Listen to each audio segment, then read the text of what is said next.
What's going on, y'all? This is Greg. Greg said it on this wonderful Sunday right after this big Oregon. I don't know what they're going to call it. They can call it a massacre or whatever. Um, there's so many things. I got a couple videos out. I had one dropping in a couple hours here on some real, almost personal. It's personal. You know, stepped a little outside of the football, but this is my first live here, so I definitely just want to try this out. I just hit 1,000 subscribers. What yesterday? And I really kind of held off doing lives because it was under restriction, and I had to get to 1,000 to have full access to it. So I said, you know what, let me go ahead and get to this 1,000. So this is my very first live, and a little different out what I've been doing, not recorded, and I just want to get on here and do a little bit, talk about this game, but not about the game. I did a video about the game. You can go check that out. But Colorado lost. So what's next? What's next for them? What can they do about it? You know, they lost the game bad. The coach, he had this little personal vendetta against Coach Prime out of nowhere. Nobody said anything about him. Nobody disrespected him personally. I mean, it's football's competitive. You're supposed to have a little rowdiness. That's cool. But I don't know what this dude come about making these slick comments. Coach Prime didn't throw no slick comments at Oregon or that coach. So he pop up right at game the day before the game, making comments about it's not one on YouTube. I don't know. Maybe he felt like he need to pep up his players. I don't know. They say that what can Colorado do without all the emotion? With having so much emotional energy used the last couple games, people wonder are they drained, and maybe they were. 'Cause I don't think they wanted that. I think they just wanted to play football this week. It wasn't no big motto, it's personal, it's this, is that. And for the most part, outside of what the coach said early during the summer about who's checking for Colorado, what have they done, he hasn't said anything. From what I seen, he said some positive things like, hey, you have to be, a fool not to see what Coach Prime has done. So it's pretty positive. He get to the day before the game and make this comment about game not won on YouTube. Then they put out this clip, right before the game of him talking to his team about they're flashy and they'll have substance and they play for clicks, and then you see after the game they win, his players doing the shadur and all of that. It's like I have a video coming out about that, so be on the lookout because it's like if you really have a problem with it, why are you imitating? It's like you mad you didn't do it first, you jealous. I mean, everybody know what Coach Prime brings to the table. He's been doing, he did his whole entire career. So don't act like this is something new. You want to get offensive, you want to be offended about it, you want to take it personal. You're jealous.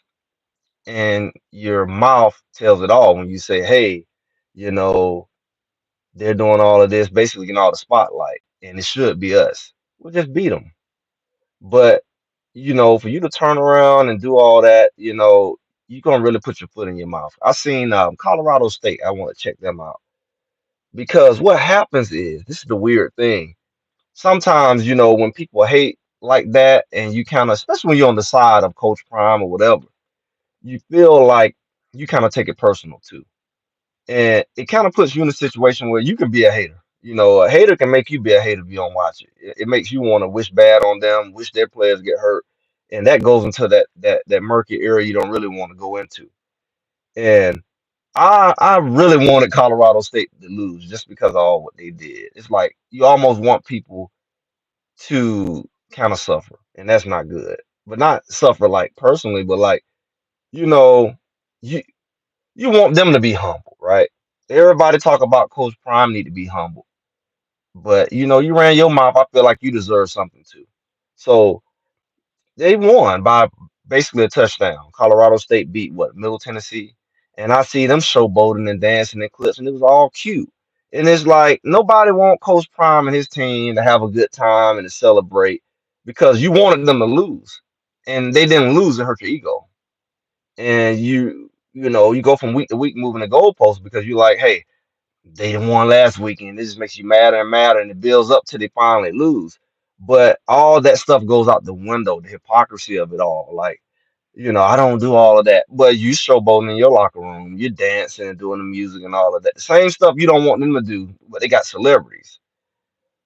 The jealousy is sad. And this is not what this is about. I saw some positive things going on.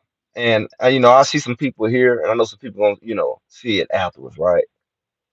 Like, you welcome to join the chat. You welcome. We got all this good stuff going now. We got the super chat. We have membership and things coming along.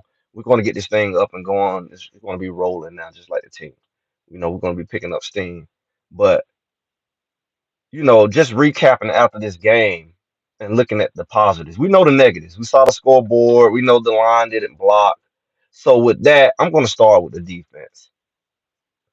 I saw some positive things with defense that the average TV fan may not know.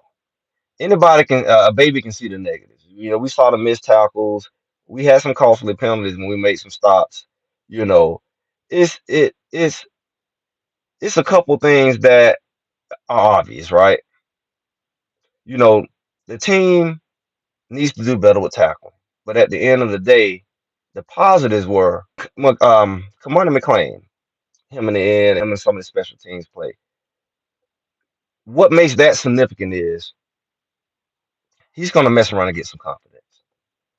See, as a guy coming from high school, he has to figure out, you know, can I really do this? Because you're not only doing it at a different level, but you're doing it at a different level. You're playing Power Five, so you're not only going from high school to college. You're playing Power Five.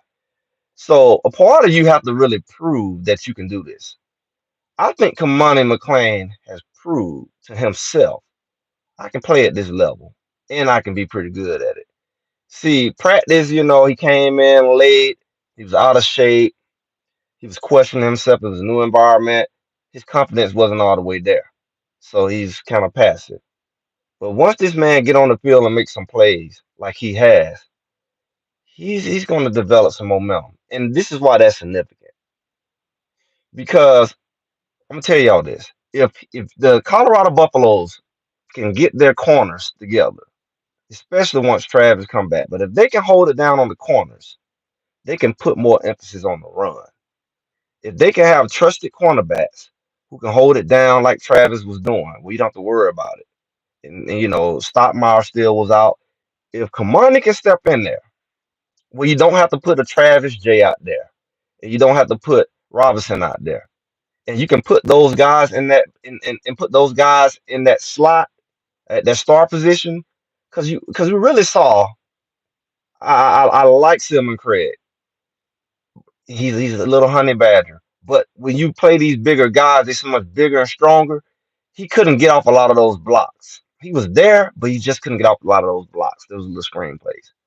I guarantee you, you put some of those bigger, longer, bigger guys out there, like a Robinson and even a Travis J out there on those slot positions, it can help with those little screens and those little short runs. But we had to put him at corner because we had a deficit at corner. We not only didn't have Travis, Stockmire didn't play this week. Stockmire's a bigger corner as well. Stockmire would have contended that play. Travis J contended that play in his zone. People talk like he didn't. He was there. His arms was there, literally. He tried to, swipe the ball in the end zone. But he was a step late, but he stayed in position. He stayed in position. So if you can get somebody like him, he's just coming back, his leg is maybe it's mental, maybe it's somewhat physical, he's not all the way there. You can get him in the slot or in the box to help with that run, but also help with those little short passes right there. I think he would be much better suited than covering somebody running downfield. That's why I said that Kamani would be significant when Kamani comes back in the game.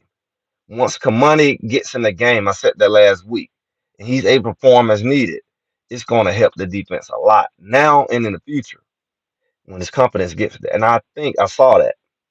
I saw, like I said, Robinson being able to step in. He made a pick. I think he's going to be good on the inside. We saw Shallow coming downhill making some big hits. So I think he's this some of his first big hits. I mean, he made a couple, but he made 2, 3 big hits. So with Shallow coming in, making those hits, and he's starting to pick up. If you really make those corrections at corner and be able to kind of put in some more run support, the game would look a lot different. You know, I think they were so worried about the outside, just that insecurity of not having, that lockdown and maybe kind of zone-ish type play and not really being able to trust your man-to-man coverage. It does open up your run, the other team's run. So once this team really gets going and they're able to kind of put maybe one or two more players, especially in that star position or that safety coming down, it can help with that box. Now, that doesn't take away the play at in the trenches of the defensive line. They didn't play their best, and the linebackers were okay. I still would like to see better reading of the linebacker. I feel like the linebacker gets too close to the line of scrimmage and then expect to be able to scrape. Now, I played linebacker, and you're off the ball for a reason. One, you need to be able to read. Two, you need to be able to go down the line. If you go down into the line, you give the lineman, the slower lineman, the opportunity to put their hands on you. And once they put their hands on you, it's not to your advantage. It's really not to your advantage. So the linebackers really can do a lot more to help with that run because you get caught up in what is called that wash. Once you get caught up in the wash, it's a wrap. It's a wrap. Um, you know, I see some comments here. Colorado should do that with all the elite athletes. Mm. I see somebody said Shador needs to spend more time in the film room this time in the Maybach. Tom Brady. Mm. That sounds good. People took that comment. That was a personal conversation between Coach Prime, his son, and Tom Brady. And you take it out of context, especially it's like people wait to use stuff when they can. You see, that's an older conversation. That wasn't a negative. That wasn't Tom Brady. That wasn't a little what y'all use it as like a media soundbite. Um, that that's that was something that was like a personal relationship type of conversation, not a jab from Tom Brady like everybody else jabbing at Coach Prime and everything else. I mean, you can say film all day, but somebody in your lap when you're throwing the ball, that's a problem. I do believe it kind of reminds me of that Kurt Warner movie. Um, There was the American Underdog, and he talked about how he had to learn how to get rid of the ball, and he was trying to run and loop around. And I think that's one thing that Shador can benefit from is that that arena bowl, arena style, get the ball away quick. You got to adjust to your line. You can't sit back like you Brady because you don't have Brady line. So I think a lot of the adjustments can be made. 1, 2, 3, boom. 1, 2, 3, no more than four, boom. Don't expect 5, 6 seconds. Don't think you're going to sit around and pat the ball and go through 4, 5 progression because you don't have that type of line. So I think he's recognized that has been something that people said for years. At JSU, he needs to learn how to get rid of the ball, throw the ball away. I think that he doesn't throw the ball away, and that's why his completions are so strong. But I think that him holding the ball to some develop in the pocket with the type of line he has led to a lot of sacks. I also believe, I said this the last game, he kind of did it. I want to see him run the ball. I feel like we talking about the running game. I believe some design runs from Shador, even though you don't want to see him get hit, he's getting hit anyway. He's getting hit with his back turned, blindsided after the play. You get to load up on him. I would like to see you bringing all this pressure at him and he hit a seam. Pew. Because the seams are there. It's almost as if the line could actually bait them into it, in a sense, because they're bringing it. They're bringing that pressure on him. They're bringing the pressure on him because they know he's not going to run. It's a lot of things they really could do. They can slide, they can slide some running backs out in motion. They can put two backs in the backfield and use their motion to get them out in the slots and get a matchup. Because one thing I've seen a lot of that end guy, that outside backer, he wasn't a corner, maybe he was a nickel. They were blitzing and he wasn't accounted for, and they go right past the tackle and sack Shador. You know what that means? Somebody really should be open. They're blitzing, and he's blitzing from a spot where he had no accountability. There was no back going out there. It was nothing. So They're picking them apart from that sense. If Shador, you say Shador runs like an old lady, well, guess what? Every time he's run the ball, he's running for like 20, 30 yards as an old lady. That's the point. He can back paddle 30 yards, and he's doing it because they're running down the field or they're blitzing. There's no in between. So he can old lady all day, and he can crip walk if he want to, and he gonna get 20, 30 yards. And once you do that enough, they're gonna have to let some of those linebackers sit back because what we've seen with running quarterbacks, you have to have a spy. Bring the pressure all you want because that means somebody should be open. Think about it. You should have what 3 or 4 linemen coming. You bring in a backer. You bring in another safety, a nickel or whatever, and you're basically saying, "Hey, I'm banking on getting to you before you can get the ball away," because we know maybe they're looking at the film and saying, "Hey, if I give him, a certain amount of time, he's going to complete it." But statistically, if we get him before that, he's not going to get the ball off. If they design their routes to get that ball off within 3 seconds, not these little screen passes sideways, but dragging across the field, running those underneath routes. That right there is going to have to keep some of that honest. It's going to have to keep some of those linebackers honest. It's going to have to keep some of those blitzing nickels honest. You know, some screens out the backfield. I don't think I've seen that. Usually, when somebody's getting a lot of pressure, they just drop back and screen you. It's got to be something that keeps somebody honest from pinning their ears back against you. Anybody's going to use pressure at this point. Why wouldn't you? Because that's what works. Because you surely don't want to not put pressure on them. But just like everybody's watching film on Colorado, I would love to see that Colorado should, at this point, be able to know what to do with the people blitzing and create packages for it because they're going to blitz versus acting like you have nothing for it. Because one thing for sure, if you're blitzing me, that means somebody should be open. Somebody's unaccounted for. One man shouldn't be able to cover 2 routes. And if they're covering 2 routes or covering 2 receivers, that means your routes, your packages is not effective. There's no way the middle of the field should not be open. Forget the sideways. The middle of the field should be open if they're bringing that many people up the middle. The linebackers are coming.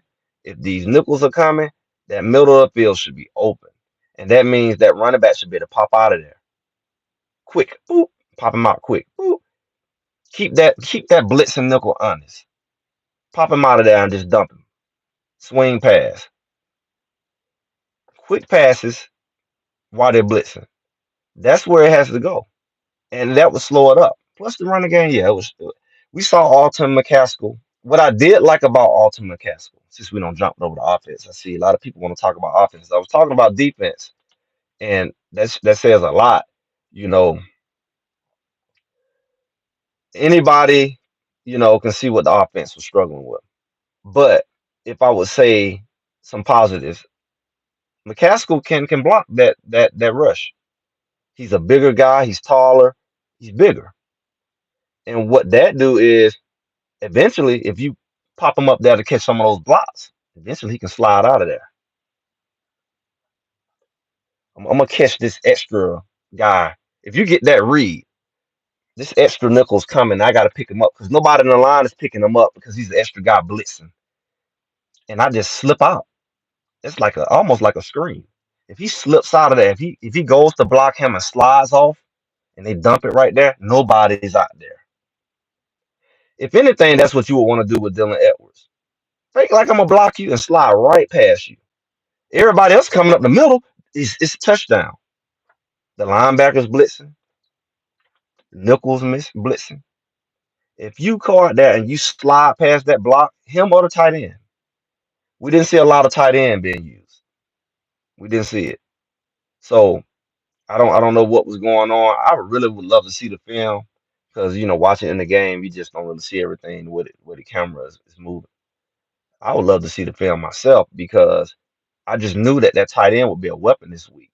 Because when people are blitzing like that, they're definitely not accounting for the guy who come across the middle and sit in the hole. That's where your quick passes are. I would really think the quick passes will be in the middle, maybe on that hash area versus throwing it sideways to a receiver who's trying to come back in on some kind of pick route or whatever. That's a long throw, and they're playing pretty much like a man coverage. You know, they're playing pretty much like it was a different kind of thing. They had the people over top, but they really was playing in more of a to protect that, and we seen that last week. These routes, you know, so it's a lot of things that could be done on the offense. Nothing really, nothing really can protect that line. Nothing really could make up for that line. The line's play. I'm just gonna be honest. Um, they have some players. Maybe they need to try some adjustments. I don't know. Let me see my earbud here. It's going to do right. I can't tell. But there are some adjustments that line can make. They have some reserves. They maybe move some people around. If they want to go that extreme, maybe it's a extreme situation. Maybe it's time to do that. Maybe it's called for. They lost Tyler Brown early. That was one of those guys in the middle who's very good. He was the strongest, most athletic lineman, and he prides himself in protecting Shador. So that's a lot of that up the middle pressure that they're trying to figure out. But I did see a lot with Tank out there on the outside. He's been getting bull rushed into the pocket of Shador, and he's also, I mean, that's an important role. That's that blindside tackle. So when you got a passing quarterback, you need to keep that pressure off his back because he can feel it, and he tried to peel away from it, and they're on the back of his legs. So somebody say Colorado's fine, they're figuring things out. That's exactly what they're doing. They're definitely figuring it out. They're figuring out the right combinations, and they've been doing it even when they're winning. Like everyone said, this is a new team. It's a brand new team. So they got to figure out what works, what don't work. Personnel, they're moving people around in defense who coming back who are hurt and who are out. They're moving them around to get them in the game. So they're figuring out that combination. And it may take them a couple more games to figure that out. The bad part about it is they had to play a team like an Oregon so early. Same way they had to play TCU first game. I guess, it's a setup, but it's like who cares? They expected Colorado to lose anyway. What difference does it make? These are just practice games for the other teams. Nobody expected them to be 3-0, now 3-1. The haters is just so excited that they finally, get to fulfill the hate they wanted to give week one, but it didn't work. And I think that's where all the built up energy comes from. You really prefer for them to lose so bad, and they're actually doing better, and it kind of like it hurts a fragile ego when you keep being wrong and you finally get right. Like, yeah, and they lost bad, So it's like, okay, they lost bad. It's not. It's with game four, got like 12, so it's like a third through the season. The major cornerback is out who can stop those big plays passing wise.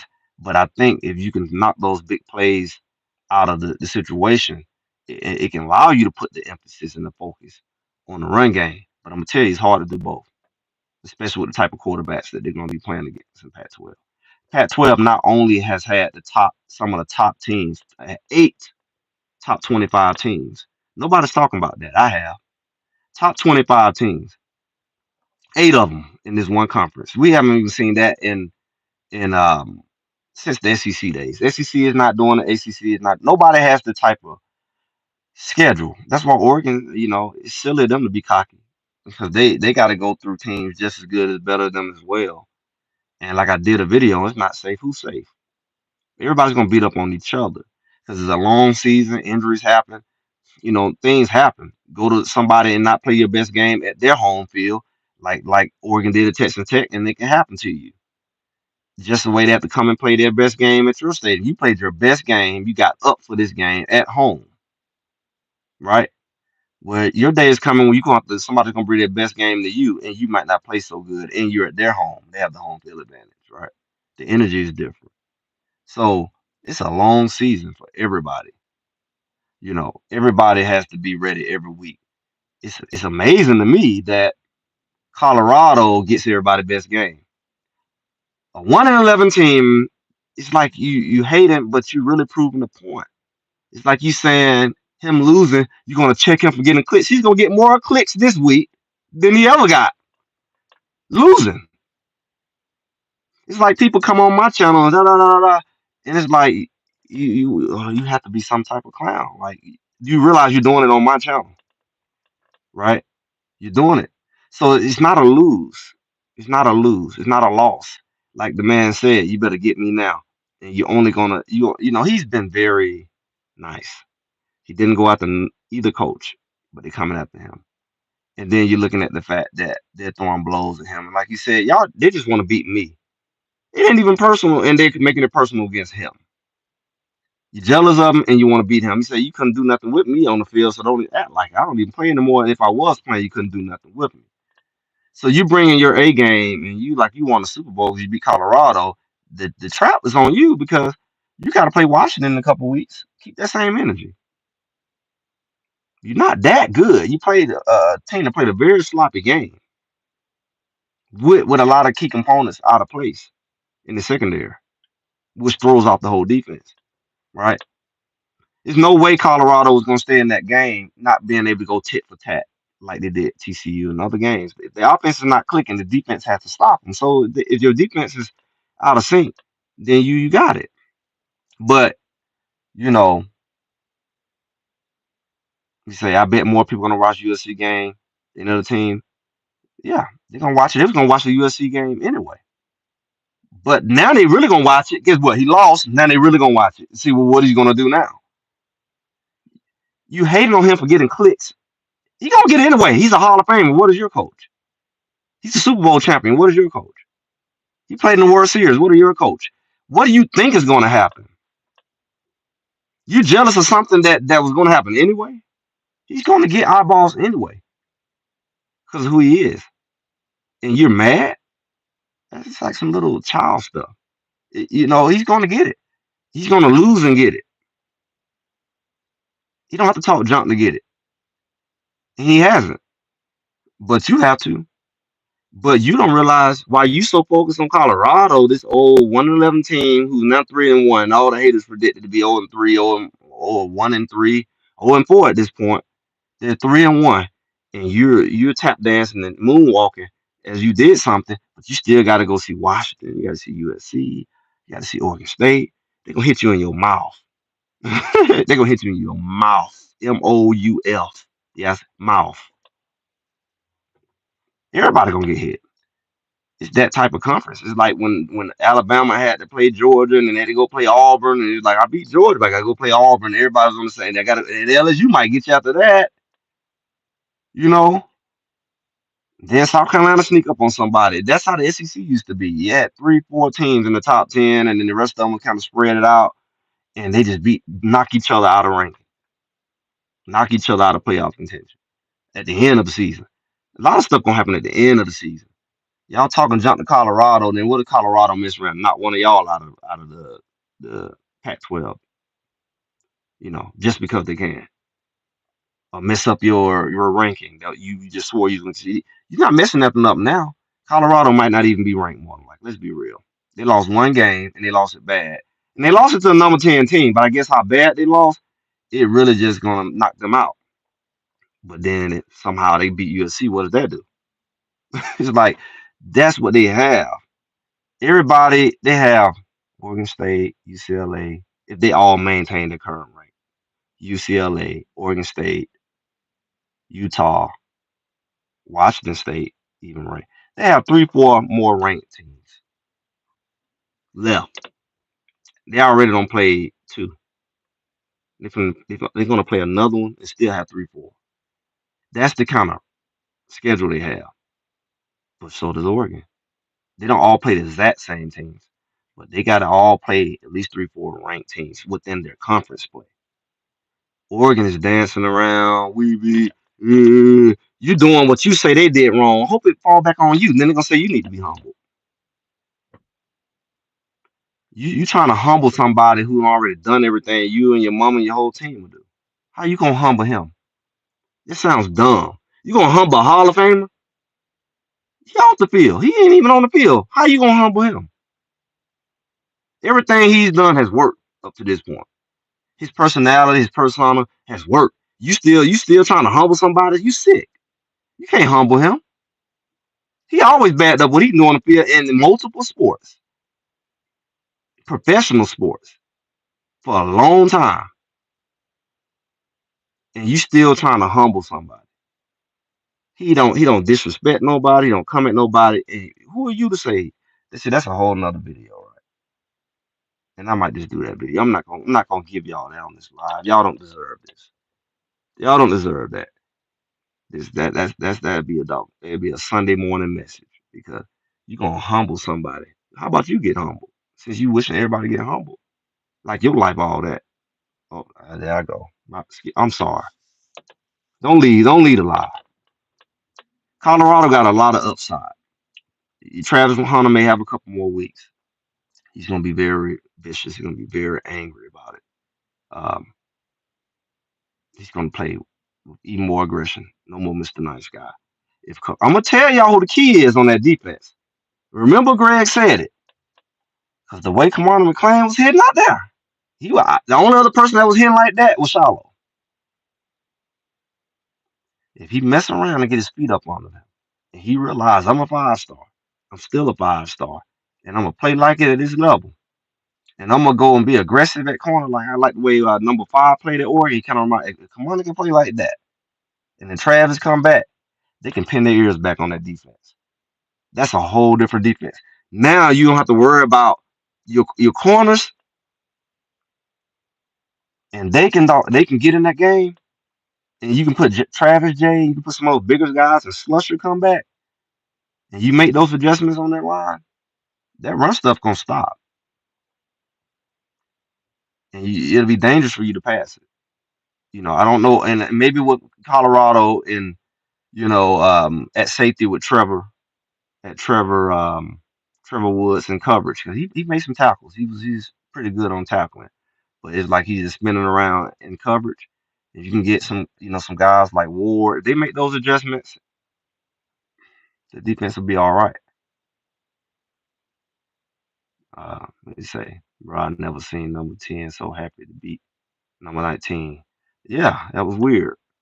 Like I say, not only number 19 who was 1-11 last year.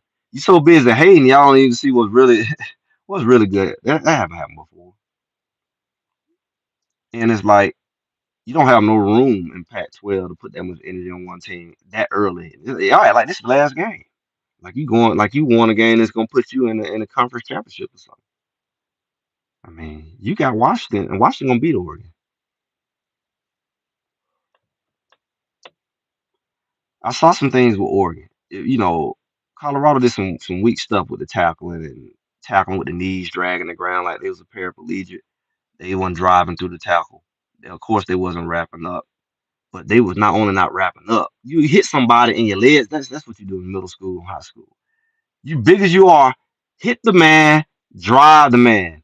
He's running the ball. He's running the ball. He's driving his legs. That's what a runner do. How you gonna tackle the runner if you ain't driving your legs? You think you just gonna let him drag you up the field? I don't. I know where to come from. Be real. All the practicing, and not taking people to the ground. You good at thudding, but you're not good at finishing the tackle. That's what it is. To not want to get hurt at practice thing. I saw that. That's what happens. That happens a lot. The Oregon act like they won the national championship. You're right. They did. They were all celebrating at the end. They're gonna get their butt whooped in a couple of weeks. Don't be surprised if Oregon lose 2, 3 games. People are saying Washington's the strongest team. Beautiful thing is Colorado don't play Washington.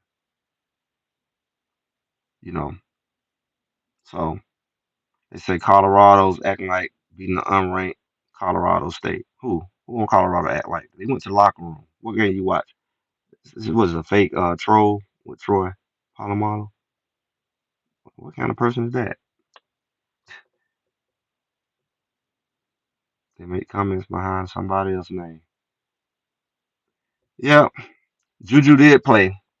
He played well. He made a lot of tackles. He made some hits. I didn't bring him up. He definitely. If we had 2 of those, that'd be good. You need that extra guy, that other linebacker who's gonna have a nose for the ball like that. But we say Colorado State. They beat them and went to the locker room. The fans came on the field like they supposed to. So who you talking about? There wasn't no Shador watches after no Colorado State game, except for that coach. and then they nan and walking it out in the locker room because they beat Middle Tennessee barely. Some people gonna have some long years, man, because I guess they put a lot of energy towards Colorado. I think they love to beat Colorado. They don't lost the context of it all because they say Colorado getting attention and they jealous. You jealous of a 1-11 team getting attention? Oh, don't go to preaching now, Willis. What is that? Dunsember Willis. Everyone, whatever they sow, whether it's good or bad, whether it's in words, deeds, or action. Don't get me started. Don't do that. Don't do it. I got a video coming. Don't do it. It's Sunday. Don't do it. Don't you do that. People don't even realize. I'm just going. People don't even realize outside of football you're gonna reap it because it's like your mouth. You wishing bad on another person in any capacity, but then you want to cry when it happens to you.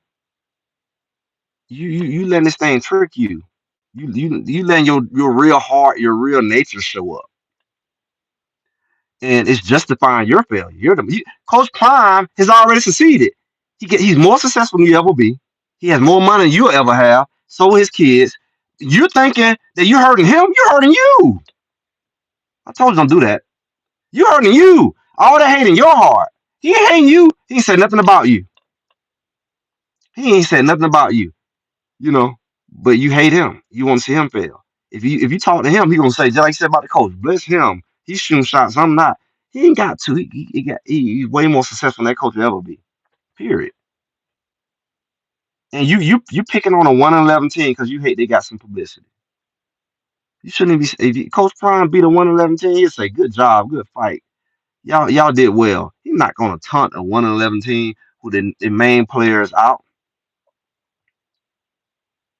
You say Travis, oh, this goofball. He's still talking about Travis Hunter's on TikTok. Hey, go get a real name on your profile. Because you know if Troy found out you was doing this, he'd do you don't have anyone in there to care to Troy. But it's gonna be interesting. And I think in a good way with some of the little minor tweaks. I can't speak a lot for offense. Maybe they can move some pieces around on their front line. I definitely think the passes need to be shorter and quicker and take advantage of those blitzes, packages that take advantage. You know they're gonna blitz, and I get some design runs with Shador. Just run right past where they came from. Just run right past where they came from until they stop doing it. I think that'll slow that down a lot. I think that'll slow it down a lot.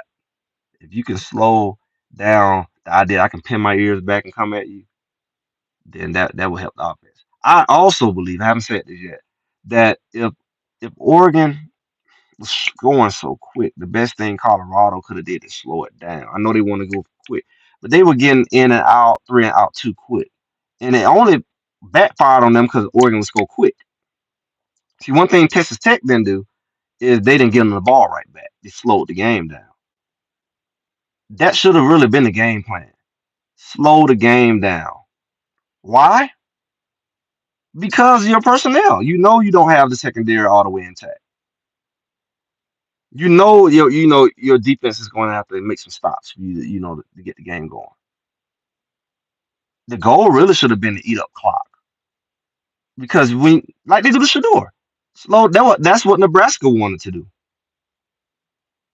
You know they didn't want Shador to be on the field because the more he touched the ball, the more likely he's going to score, and the more often he's going to score often. If you slow the game down to the point where you keep him off the field, he has less possessions. We've seen 2 games in a row where Shador possession in the first half was like 7 minutes, and the other teams like 20, 30 minutes. That shouldn't happen. It shouldn't happen twice. And definitely shouldn't happen 3 times. You better not let Caleb Williams stay on the field. You got to adjust to the quarterback. This whole conference is full of good quarterbacks. The going fast stuff only counts when they need to. Keep their team on the sideline, keep them cold, and take that clock down where they can't score 25 touchdowns in the game because they can. They can. They can score a lot of points just like we can. So if we had to slow that game down, they want to score as much, and it's a less of a deficit you have to fight from. Like I already said, who's that? Cam should run more to keep more balance. I said it. I've been said it. He's able to, and it'll keep pressure off of him because they're gonna leave somebody back there instead of bringing them in to get him. Just take off running. Not take off running with it's a cover sack, but like some design runs. Take off running. They need to think twice before they keep blitzing. You know. He said, "Do you think guys like Travis J, D Mac, and Jimmy Horn are underperforming?" I mean, Travis J just played his first game.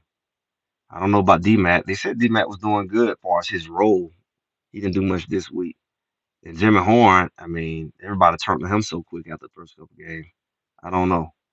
I don't know what's going on. He's one of those guys that can pop out. You got to have him in the right situation, right scheme. He's in the slot. So you got to take advantage again of those blitzes that's running right over the middle and to see who can run with him. But also knowing if he run over the middle, whether that gap is, somebody finna leave them flats wide open. Let their running back pop right out there while they blitz. Jimmy come across the middle, swing that running back out, boop. Because remember they blitzing. So the guy who's supposed to have the running back is more than likely either gonna get caught up in the wash, caught up in Jimmy coming across the middle, or he's just not gonna be fast enough to get out there and get to a Dylan or whoever. That's the kind of scheming I expect. You know what they're doing now, just like they know what you're doing.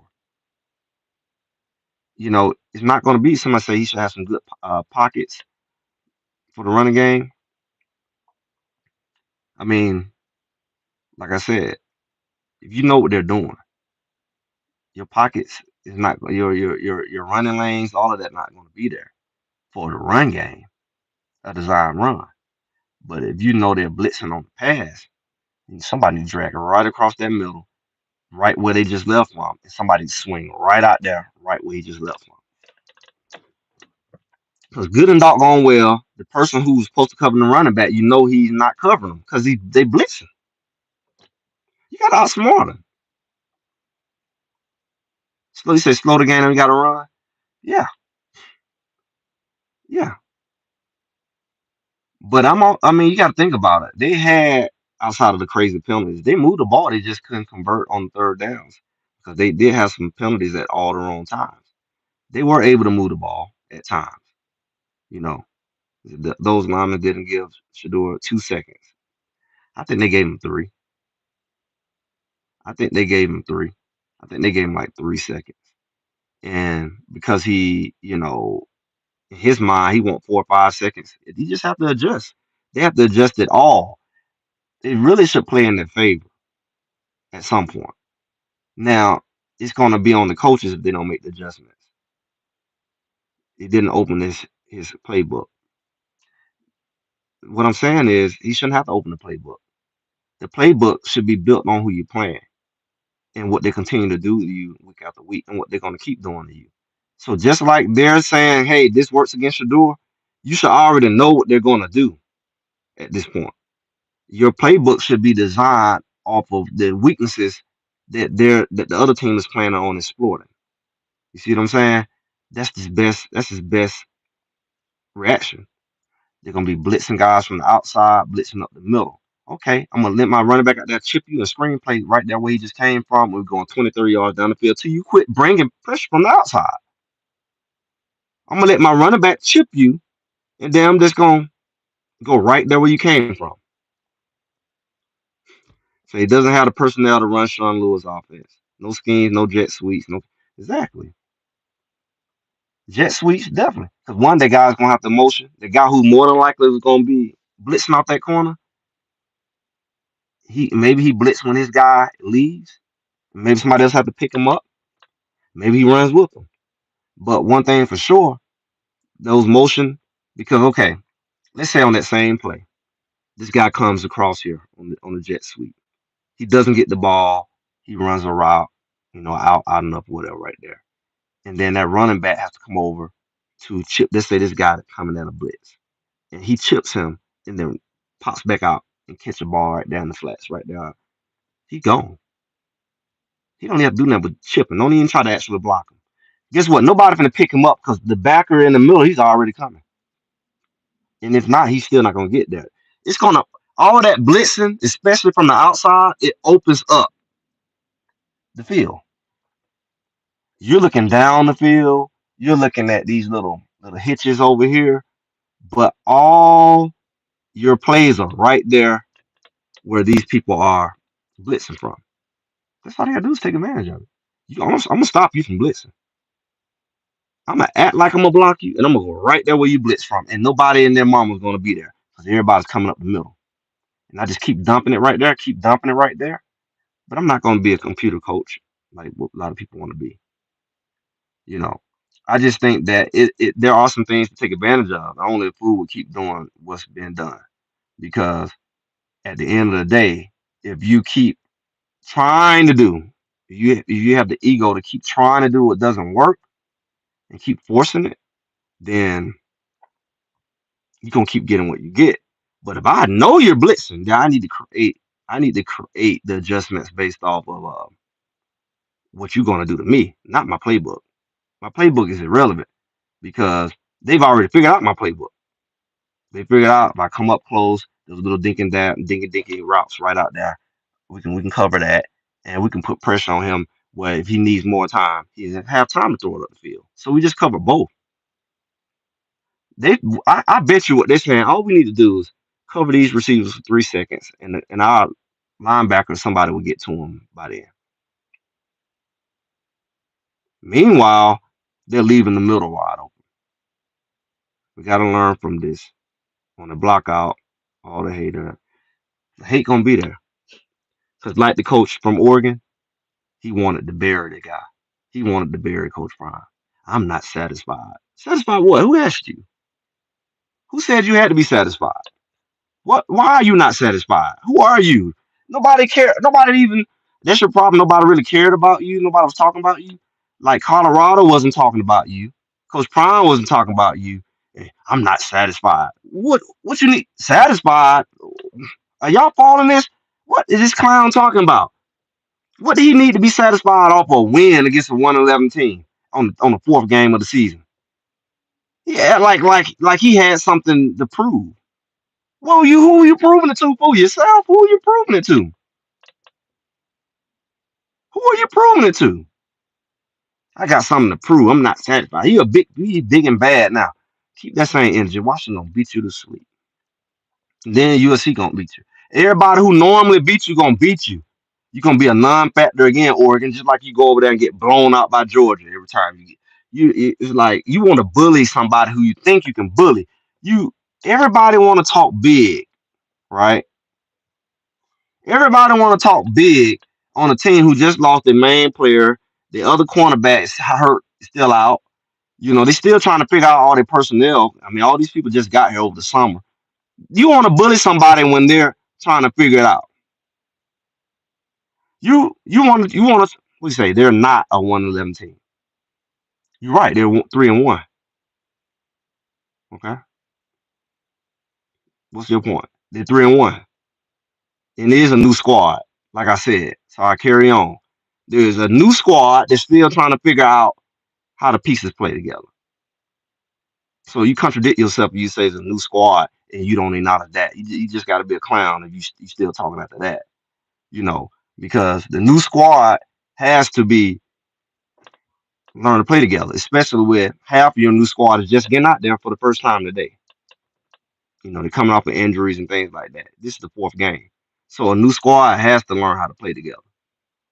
That's exactly what a new squad looks like. And once they figure that out, hopefully it doesn't take too long. Especially when you have to move more pieces than you would want because you had your main pillar that you didn't have to worry about is gone. So now you got to figure out that and other stuff. Once you get that back stable, then it'll be easier to kind of stabilize. You can't, it's like an earthquake. You can't keep everything. You juggling. I'm trying to stop the run game, the pass game. It's a lot. So it's going to stabilize. And I think Kamani, like I said, have a lot to do with that. He can take a little pressure off of that over there until Travis get back. I didn't have us beat Oregon away. I just felt it was more competitive. I'm running until I mean, I can't say whether I expected it or not. It's not an expectation because you're not playing. Because at the end of the day, the players got to show up. Oregon played their best game. All right. They played their best game, but they're not gonna play their best game every game, just like they did in Texas Tech. And the sad thing about it, I didn't want them to lose because I wanted them to have that 10th rank when they played us. But really, they should have lost. They had some penalties. Somebody stepped out of bounds from what I remember. It was some weird stuff that really Texas Tech really won that game. But I was like, I'm not a hater like some people, like to be here and everywhere else and say, oh, I don't want them to lose because I want them to be at their best. A hater wants to see you at your worst and beat you and then brag. It's weak. You're gonna beat somebody without their best and then brag. A real player don't even want to beat you at your worst. Like, well, that's cool. You bragging on beat somebody at their worst. It said, this is what old crusty coaches want to try to humble Coach Prime, humble Prime. They hate people. They hate that people from all over the world is paying attention to Colorado. This is how Coach Prime is. Let me tell you, people from all over the world are definitely watching the games. I even look at my analytics. There's people all over the world on this channel. I haven't promoted it. I just got in the game, and I got people from all over the world on this channel, literally, like over 20, 30 countries, easy. Because of this, right? They think that by beating Prime, it would take light off Colorado. No, they actually put more light on them because they want to see how Colorado going to respond, especially against the USC. Like somebody said earlier, they probably going to have more people watching USC game after this.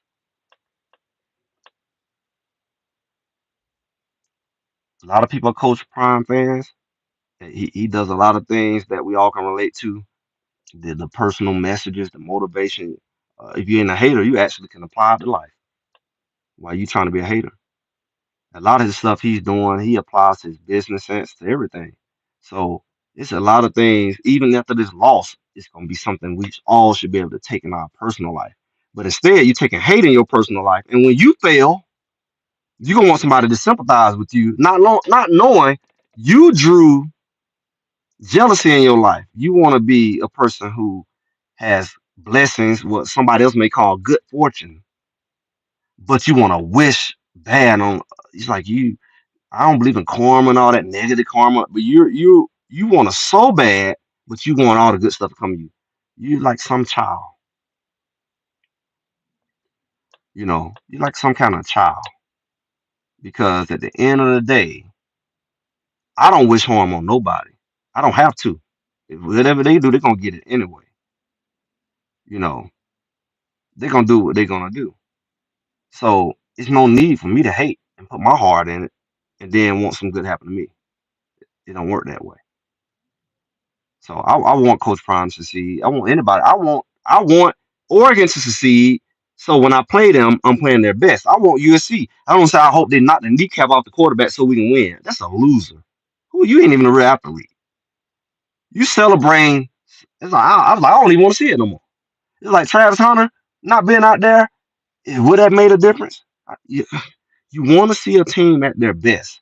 You don't want to pay. You don't want to play Shador with the third string quarterback in the game and brag and talk about some. What are you? I can say a lot of stuff. You ain't even. You're a joke. You definitely ain't playing no football. No real football player wants to be that. That's somebody a scrub. You a scrub. And that's why you so into this because you could never play football. Because in a real athlete, I want to play your best. I don't want to play your worst. I don't want to cheat and win. I don't want to cheap shot and win. You're a loser. If I'm gonna knock your quarterback out the game, I ain't gonna hit him after the player knock him out the game. I'm gonna hit him in his mouth and knock him out the game, and it's gonna be respectable. I'm not gonna knock him out the game 5 seconds after as he throw the ball and come and knock his kneecap off. And be like, yeah, and now we're gonna win now. That's a weak mess. And that's what CSU was. Weak. They didn't just play hard, they played weak. And they really robbed the football world when Travis Hunter didn't get it. Because everybody wanted to see the matchup against him against the best. So they wanted to assist him. And now both teams ain't even gonna be back next year. They're gone. Thanks to the Pac-12. He didn't even get a chance to play against Caleb Williams. You think he didn't want to do that? He want to play him too. Caleb Williams want to play him. Real, they was at the press conference together. It's like if anything you look forward to is certain games. and you get robbed of that, so some bootleg player won a cheap shot. He didn't pull a hamstring, he didn't twist an ankle. It wasn't nothing he did. It was somebody coming and hit him. That's football. You a clown. So there's some things can happen. I'm gonna go ahead and end this thing on this wonderful Sunday. Y'all make sure y'all like and subscribe. Check me out. We're gonna do more lives, especially on Sundays. I don't know when I'm gonna do them, but I can see doing the recaps on Sundays here. Um, you know, got some things going. We're now 1K subscribers. If you haven't subscribed, go ahead and, subscribe right now. If you're still here, go ahead and subscribe. If you're not, and I'll check you all out soon. I end this thing. Greg said it. I appreciate y'all coming out. Y'all have a good Sunday.